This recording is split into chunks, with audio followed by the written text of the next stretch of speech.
Vi starter med at tænde pumpen.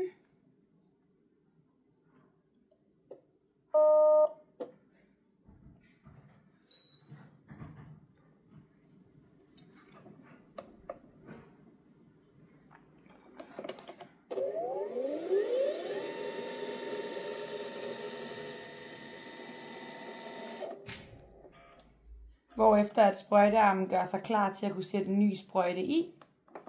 Her åbner vi skærmen og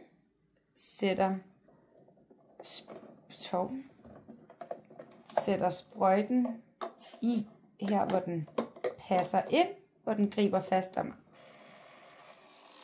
sprøjten. Derefter vælger du, hvilken sprøjte det er, du har sat i. Og der er som udgangspunkt altid kun én sprøjte, man som kan vælge. Derefter vil armen gribe om sprøjten.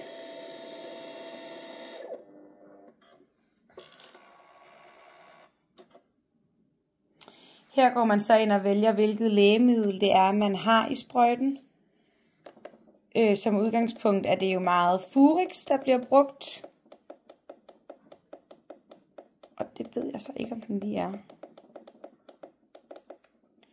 Man kan også vælge den, der hedder infusion.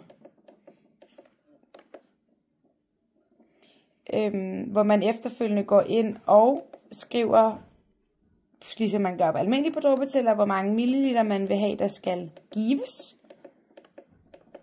Det skriver man her i VTB. Derefter går man ind og skriver, hvor lang tid at infusionen skal løbe over. I det her tilfælde vil det være over 20 minutter, da der er 8 ml i, og dermed udregner den selv raten på infusionen. Når man så skal ind og fylde slangen med lægemidlet, trykker man på bolus.